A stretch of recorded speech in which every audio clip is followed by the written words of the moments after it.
Yeah, my name's Tom Jeffs, and I'm from a company called Lucidica, and we do technology support for small businesses. Now, you're in a fairly unique position here, aren't you? You're both a startup, but you're also part of the setup here. Could you explain? Yeah, indeed. So we're what the Accelerator Centre calls an anchor tenant. So we look after the technology within the building and provide technology assistance for the incubators and the hatchery programme. But we're also a reasonably established tenant. So we've been here for about as long as Accelerator's been here. We actually predate the centre a little bit. We're one of the long-standing tenants here. So it's a bit of an unusual setup. Forgive me if I'm wrong. Why are you a startup company and not just sort of the facilities department? Do you see what I mean?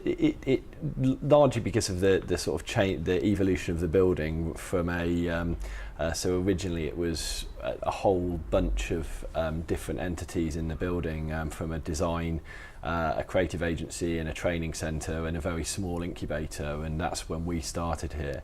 And then the building slowly changed into a fully fledged incubator and hatchery programme.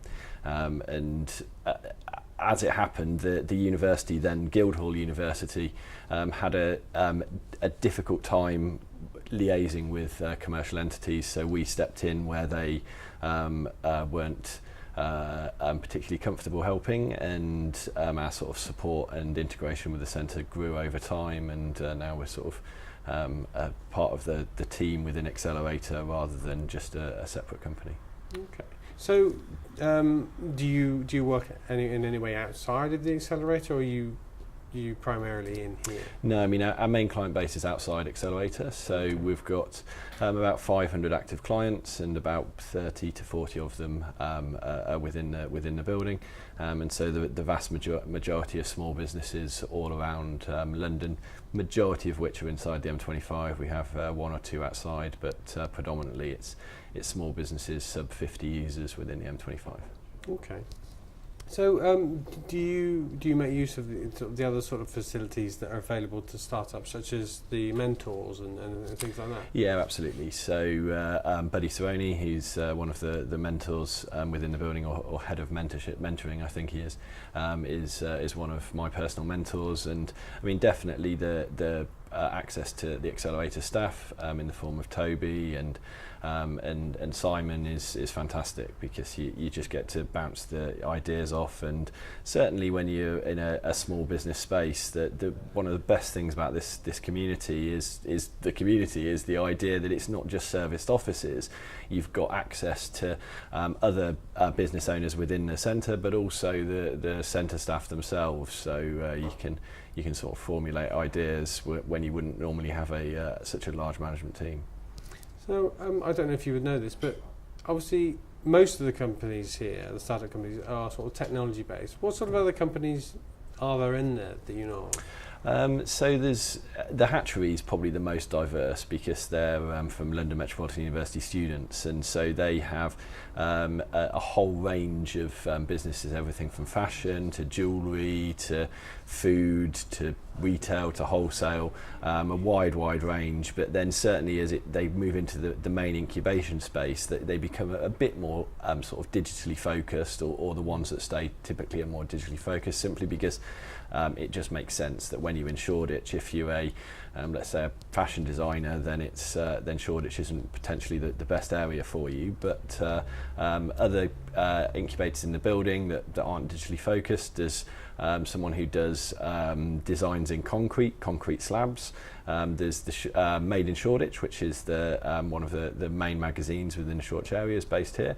My Green Bag, which is a wholesaler of bags and fashion accessories. So there's a few. They tend to be London Metropolitan University students, but there's a few other in there that have crept in. Now, you said you're an anchored tenant. So obviously, and you've been here a while. Do you see a point where you will outgrow here and want to move out of here? I hope not, because I mean we're so firmly embedded in the SME community, and that's where we want to stay. We don't really have an interest in supporting large businesses. We like to know our clients, we like the relationship about our clients, and so the centre fits perfectly with us. And in fact, if anything, we're looking to strengthen the ties.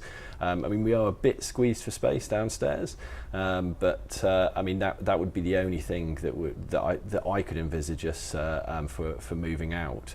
And what we'd probably do is just take a second office on maybe the other side of London rather than moving out of the centre altogether. Okay. So, going through everything you've been through, what would you say to a company who are a year, 2 years, or whatever, or 3 years behind where you are now? What sort of advice would you give them? Certainly getting external guidance in the form of a decent mentor. I'd say that out of all the things that I wish I'd done earlier in business is get a decent mentor, and just someone to even just to listen to you talk about your problems, because it helps you consolidate your thoughts and helps you solve problems that you probably knew how to solve, but you just never really stood back and had a look at the overall picture, really. But then if you can find a mentor who's strong enough to call you an idiot and call you out on various things, then that's even better. But those people are sometimes more difficult to find, but even just someone to listen to.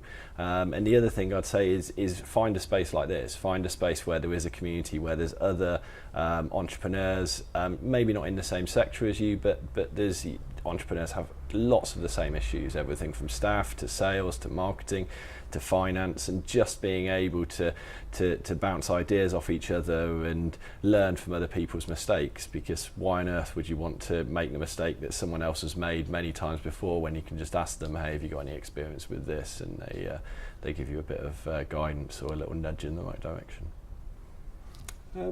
One final question, sort of your take on the UK as a centre of entrepreneurialism.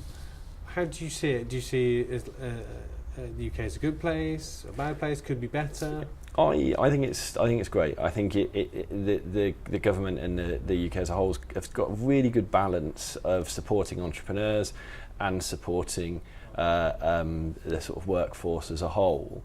And I've not got a massive experience with setting up businesses outside the UK, but I was in startup boot camp in Copenhagen a few weeks back, and talking to some of the entrepreneurs there who had set up in Copenhagen and other countries on the continent, and definitely they're not as encouraging to entrepreneurs within the UK with the form of entrepreneurs relief and the investment schemes that are available, and I think that's led to the huge growth of businesses certainly within Silicon Roundabout and Tech City.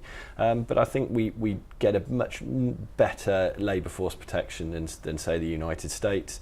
I think the free labour market is absolutely essential for small businesses. I mean, if we had some of the labour laws that are prevalent on the continent, it would make it incredibly more difficult to run a business here.